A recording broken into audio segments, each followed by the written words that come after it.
第一日，馬太福音1章22至23節。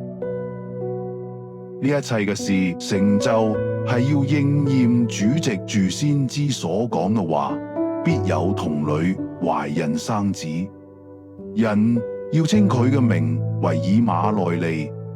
以馬內利翻出嚟就係上帝與我哋同在。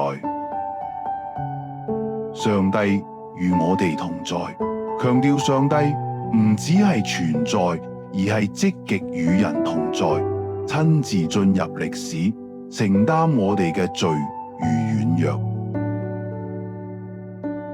馬太福音1章18至25節。馬太福音一開始就清楚表明，耶穌嘅降生係要應驗先知嘅預言。整卷書嘅重要特色係要應驗先知所講嘅話。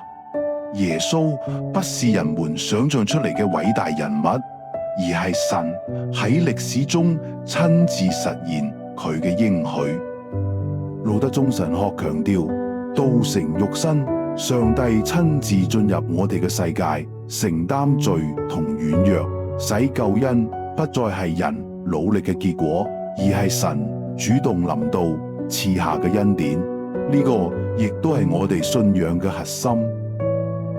透過洗禮、赦罪與聖餐，上帝一再保證佢與我哋同在。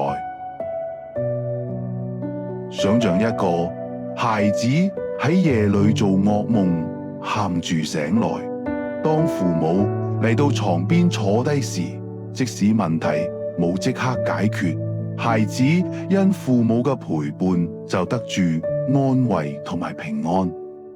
同樣地，耶穌嘅降生意味住神不再遠在天上，而係嚟到我哋身邊，喺我哋嘅懼怕與軟弱中給予同在與盼望。呢個就係以馬內利嘅真實意義。我哋一齊禱告。慈愛嘅天父，感謝你差遣你嘅兒子耶穌，應驗咗你嘅應許，成為以馬內利與我哋同在。當我軟弱或害怕時，求你幫助我記得你就喺身邊，永不離棄。願我因你嘅同在得着勇氣，並在生活中活出你嘅愛。奉耶穌嘅名禱告，阿門。